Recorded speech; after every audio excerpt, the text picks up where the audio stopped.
نحمده ونستعينه ونستغفره ونعوذ بالله من شرور أنفسنا ومن سيئات أعمالنا من يهده الله فلا مضل له ومن يضلله فلا هادي له وأشهد أن لا إله إلا الله وحده لا شريك له وأشهد أن محمدا عبده ورسوله فأعوذ بالله من الشيطان الرجيم بسم الله الرحمن الرحيم يا أيها الذين آمنوا اتقوا الله حق تقاته ولا تموتن إلا وأنتم مسلمون يا أيها الناس اتقوا ربكم الذي خلقكم من نفس واحدة وخلق منها زوجها وبث منهما رجالا كثيرا ونساء واتقوا الله الذي تساءلون به والأرحام إن الله كان عليكم رقيبا يا أيها الذين آمنوا اتقوا الله وقولوا قولا سديدا يصلح لكم أعمالكم ويغفر لكم ذنوبكم ومن يطع الله ورسوله فقد فاز فوزا عظيما أما بعد فإن أحسن الكلام كلام الله وخير الهدى هدي محمد صلى الله عليه وسلم وشر الأمور محدثاتها وكل محدثة بدعة وكل بدعة ضلالة وكل ضلالة في النار. محترم سامعین کرام،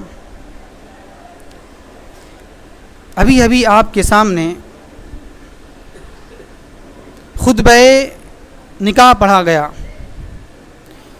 جس کا نام ہے حدیث شریف کے اندر خطبہ حاجہ یا خطبہ مسنونہ، یعنی اس خطبے کو اللہ کے نبی صلی اللہ علیہ وسلم خطبہ جمعہ میں، خطبہ نکاح میں، خطبہ عیدین میں دیا کرتے تھے. تو اس مناسبت سے اس کا نام ہے خطبہ حاجہ یا خطبہ مسنونہ. خطبہ نکاح کی تشریح کیوں ضروری ہے؟ خطبہ نکاح کی وضاحت کیوں ضروری ہے؟ لوگ تو کرتے نہیں ہیں، ہم کیوں کریں؟ سوال یہاں پر یہ ہے، لوگ صرف خطبہ نکاح کو عربی میں پڑھ کے چلے جاتے ہیں. اکثر ایسا ہوتا ہے، تو ہم وضاحت کیوں کریں؟ کیا وجہ بنی جو جس کی وضاحت کرنا پڑ رہا ہے مجھے، یا وضاحت ہم کریں؟ اعتراض ہے، ایک سوال ہے. اس کا جواب یہ ہے کہ یہ خطبہ حاجہ یا خطبہ مسنونہ یا خطبہ نکاح بہت ہی اہم ہے. اہم کیوں ہے؟ اہم اس لیے ہے کہ ذرا غور کیجیے آپ، ایک وہ عمل جو خطبہ نکاح سے کیا جاتا ہے وہ حرام ہو جاتا ہے. وہ چیز حرام ہے، سب کی نظر میں غلط ہے، لوگ اس کو غلط سمجھتے ہیں، اس کے کرنے والے کو لوگ ترچھی نگاہ سے دیکھتے ہیں، بدنام کرتے ہیں، تذلیل کرتے ہیں. اور وہی عمل جب خطبہ نکاح کے بعد ہو تو لوگ اس کو مبارکباد دیتے ہیں، خوش ہوتے ہیں، وہ چیز حلال ہو جاتی ہے. تو ظاہر سی بات ہے، وہ کون سی آیت کریمہ ہے جو ایک حرام چیز کو حلال کر دے رہی ہے؟ سوچنے والی بات ہے. وہ کون سی آیت کریمہ ہے جو حرام چیز کو حلال کر دے رہی ہے؟ تو ظاہر سی بات ہے وہ آیت کریمہ عظیم الشان ہوگی، اہمیت کا حامل ہوگی. اس لیے یہ زیادہ اہم ہے جس کی تفصیلات وضاحت کرنا. آئیے ذرا انشاءاللہ مختصر میں اس کی وضاحت کرنا چاہیں گے ہم، زیادہ نہیں. آئیے، سب سے پہلی بات جو اس خطبہ نکاح کے اندر بتائی گئی ہے وہ کیا ہے؟ اللہ کی تعریف کی گئی ہے. ان الحمدللہ، بے شک ساری کی ساری تعریفات و توصیفات اس اللہ کے لیے ہے جو ایک ہے، جس کا کوئی شریک نہیں. تو معلوم یہ ہوا سب سے پہلے اس خطبہ نکاح میں اللہ کی تعریف کی گئی ہے. تو معلوم یہ ہوا تعریف کا اصل مستحق اور سب سے پہلے مستحق کون ہے؟ اللہ کی ذات ہے. اللہ کی ذات ہے، اس لیے کہ ہر وہ چیز جو ہمیں اس کائنات میں نظر آ رہی ہے، دکھ رہی ہے، جس کے اندر خوبصورتی ہے، جس کے اندر پائیداری ہے، جس کے اندر حسن و جمال ہے، جس کے اندر اچھائیاں ہیں، جس کے اندر محاسن ہیں، وہ سب کی سب بنانے والا کون ہے؟ اچھائیاں، خوبصورتی، عمدگی، رعنائیاں کون جمال دینے والا کون ہے؟ اللہ کی ذات ہے. تو خوبصورت بنانے والا بھی اللہ کی ذات. اس لیے اصل تعریف کا مستحق انسان نہیں، بلکہ اللہ تبارک و تعالی ہے. اس لیے تعریف کا مستحق کون ہے؟ پہلے کون ہوگا؟ اللہ رب العزت ہوگا. اس لیے جب قرآن پڑھیے گا ذرا دیکھیے پہلے کیا بات آتی ہے؟ توحید کی، نماز کی، روزہ کی، حج کی، زکوٰۃ کی نہیں. کیا؟ الحمدللہ رب العالمین. ساری کی ساری تعریفات کس کے لیے ہے؟ رب العالمین کے لیے ہے. تو معلوم یہ ہوا، پہلی بات کیا معلوم چلا؟ تعریفات کا اصل مستحق اللہ کی ذات ہے، پہلی بات. دوسری بات، اس خطبہ نکاح میں مختلف 3 جگہوں سے 3 آیت کریمہ کی تلاوت کی گئی ہے. اور عجیب بات تو یہ ہے، تعجب کی بات تو یہ ہے کہ 3 آیت کریمہ میں اللہ تبارک و تعالی نے ایک ہی بات کو 3 بار ریپیٹ کیا ہے، دہرایا ہے. وہ کون سی بات؟ تقوی اللہ. یا ایھا الذین آمنوا اتقوا اللہ، یا ایھا الذین آمنوا اتقوا اللہ، یا ایھا الذین آمنوا اتقوا اللہ. کیوں؟ تقوی کیا ہوتا ہے؟ یہ تقوی کا مختصر معنی جان لے، سارے نیک اعمال کو انجام دیا جائے اور سارے گناہوں سے پرہیز کیا جائے. یہ ہے تقوی کا مختصر معنی. کیا ہے؟ سارے نیک اعمال کو انجام دینا ہے اور سارے گناہوں سے پرہیز کرنا ہے. اور سارے نیک اعمال میں سب سے پہلا نیک عمل اور سب سے بڑا نیک عمل کیا ہے؟ توحید. اس کو اپنانا ہے. اور سارے گناہوں میں سب سے پہلا گناہ کیا ہے اور سب سے بڑا گناہ کیا ہے؟ شرک. اس سے پرہیز کرنا ہے. تو یہ ہے تقوی کا معنی، مفہوم. اور ایک بات ذرا غور کریں گے اس خطبہ نکاح کے اندر، یہ نکاح کا ماحول بڑا مسرت والا ہوتا ہے، خوشی والا ہوتا ہے.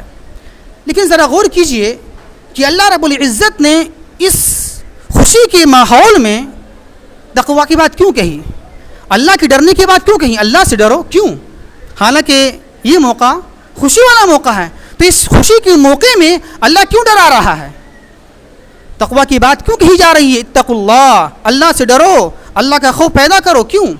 اس لیے کہ انسان کی زندگی میں 2 موقع ایسے آتے ہیں کہ اس موقع میں انسان اللہ کو بھول جاتا ہے، تقوی کی دامن کو چھوڑ دیتا ہے. 2 موقع. وہ کون سا موقع ہے؟ ایک خوشی کا موقع اور ایک غم کا موقع.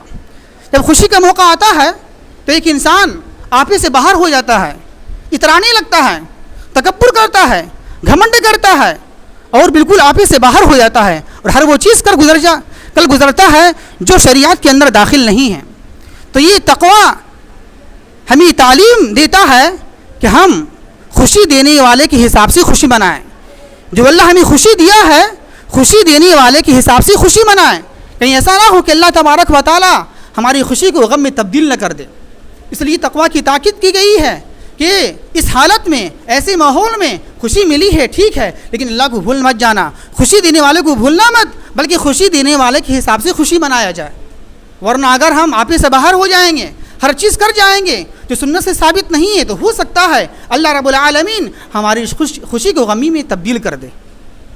اور اس لیے بھی اترانا نہیں چاہیے، اس لیے کہ دنیا کی خوشی اس لائق نہیں ہے کہ اس پر اترایا جائے، گھمنڈ کیا جائے، تکبر کیا جائے، فخر کیا جائے. کیونکہ دنیا کی خوشی معمولی ہے، تھوڑی ہے.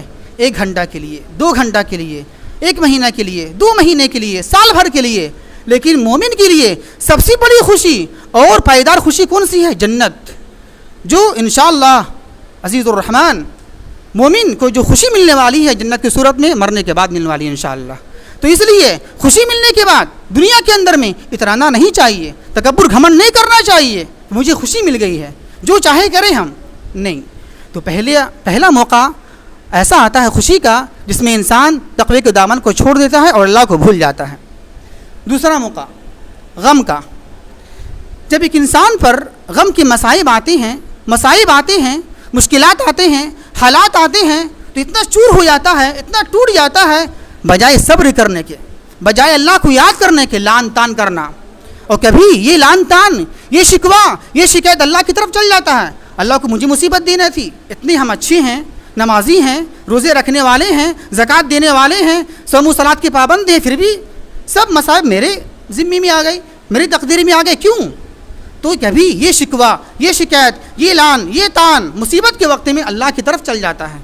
نعوذ باللہ، اللہ کو میرے ساتھ ہی ایسا کرنا تھا، تو جب بھی مصیبت آئے، مشکلات آئے تو اپنے آپ کو مت دیکھیے، اب کس کو دیکھیے؟ اب اللہ کے نبی جناب محمد الرسول اللہ صلی اللہ علیہ وسلم کو دیکھیے، جو اللہ کے بعد درجہ جس کا جناب محمد الرسول اللہ صلی اللہ علیہ وسلم کا ہے، جس نبی کو اللہ رب العالمین نے اپنے پاس بلایا، معراج میں بلایا، آسمانوں کی سیر کرائی، جنت کا سیر کرایا، جہنم کا سیر کرایا، ان کی حالت کیا ہے؟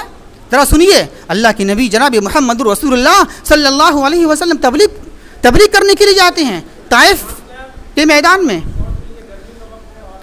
میدان میں، تو ان لوگوں نے کیا کیا؟ لولوہان کر دیا۔ تو جب بھی ایسا موقع آئے تو اللہ کے نبی کو یاد کر لینا چاہیے۔ اسی طرح ایک بات یہی ہے کہ تم ڈرو اس اللہ سے جو اللہ تم سے رشتہ داری کے بارے میں سوال کرنے والا ہے۔ رشتہ داری یعنی رشتہ ناتا توڑنے سے بچو۔ کیا مطلب ہوا؟ اور اس کائنات میں، اس دنیا میں سب سے پہلا رشتہ جو وجود میں آتا ہے وہ کون سا رشتہ ہے؟ میاں بیوی کا رشتہ ہے۔ باقی سارے رشتے جو وجود میں آتے ہیں، بیٹا کا رشتہ، بیٹی کا رشتہ، ساس کا رشتہ، داماد کا رشتہ، سب کب بنتے ہیں؟ میاں بیوی کے وجود میں آنے کے بعد ہی بنتے ہیں۔ اگر یہ رشتہ نہ آئے تو کچھ نہ ہوگا، نہ اولاد ہوگی، نہ بیٹا ہوگا، نہ بیٹی ہوگی۔ تو اس لیے اللہ رب العالمین ڈرا رہا ہے کہ ہمیں اس پہلے رشتے کا خیال کرنا ہے۔ آپ کو جب شادی ہو جائے تو اچھے انداز سے رہنا ہے، اس کو توڑنا نہیں ہے۔ اس کے بعد اللہ کی نبی صلی اللہ علیہ وسلم کیا بیان فرماتے ہیں؟ فَإِنَّ خَيْرَ الْحَدِيثِ کتاب اللہ۔ سب سے پہلی، سب سے اچھی بات کس کی ہے؟ کتاب اللہ کی کتاب ہے۔ وَخَيْرَ الْهُدَى هَدْيُ مُحَمَّدٍ صلی اللہ علیہ وسلم۔ اور سب سے اچھا طریقہ کس کا ہے؟ جناب محمد رسول اللہ صلی اللہ علیہ وسلم کا ہے۔ اس کے بعد اللہ کے نبی صلی اللہ علیہ وسلم بیان فرماتے ہیں وَشَرَّ الْأُمُورِ مُحْدَثَاتُهَا وَكُلُّ مُحْدَثَةٍ بِدْعَةٍ، کہ سارے معاملات میں سب سے برا معاملہ کیا ہے؟ دین کے اندر نئی بدعات ایجاد کرنا، دین کے اندر داخل کر دینا۔ مثال کے طور پر مختصر میں شادی بیاہ کے اندر ہم نے رسومات بدعات کو ایجاد کر لیا ہے۔ خطبہ نکاح کے دوران، نکاح پڑھانے کے دوران مولانا صاحب کلمہ پڑھاتے ہیں، 6 کلمہ پڑھاتے ہیں۔ اسی طرح کلمہ پڑھانے کے بعد، کھڑا ہونے کے بعد یہ دولہا سلام کرتا ہے، گلی ملتا ہے، صحرا باندھتا ہے، سب کی سب کیا بدعات ہیں، رسومات ہیں، خرافات ہیں۔ تو اللہ کے نبی صلی اللہ علیہ وسلم نے یہ بیان کیا ہے کہ سب سے بدترین چیز کیا ہے؟ دل کے اندر بدعات کو ایجاد کرنا۔ تو ایسا کرنے سے پرہیز کیا جائے۔ تو یہ ہے مختصر میں خطبہ نکاح کی تشریح۔ آخر میں ہم یہ بتا دیں کہ جو لوگ دعا نہیں دے پاتے ہیں، دلہا دلہن کو اس کو یاد نہیں رہتا ہے، اس کی وضاحت ہم کر دیں اور یہ پڑھ دیں ہم۔ دلہا دلہن کی دعا کیا ہے مبارکباد دینے کی؟ بارک اللہ لک و بارک علیک و جمع بینکما فی خیر، بجائے اس کے کہ اسے چوما جائے، کچھ بھی کیا جائے، گلی ملا جائے، چھوڑا کو لٹایا جائے، اس کے بجائے جو سنت کے مطابق جو ہے وہ دعا دیا جائے۔ کیا ہے؟ بارک اللہ لک و بارک علیک و جمع بینکما فی خیر۔ اس کا معنی کیا ہے؟ اللہ تبارک و تعالی آپ کی زندگانی میں، آپ کے مال میں، آپ کے اعمال میں، آپ کے سکون میں برکت دے اور آپ دونوں کو خیر کے ساتھ جمع کرے۔ یہ ہے مختصر تشریح۔ اللہ سے دعا ہے کہ اللہ تبارک و تعالی ہمیں صحیح سمجھ کے توفیق عطا فرمائے۔ وما توفیق الا باللہ، والسلام علیکم ورحمۃ اللہ وبرکاتہ۔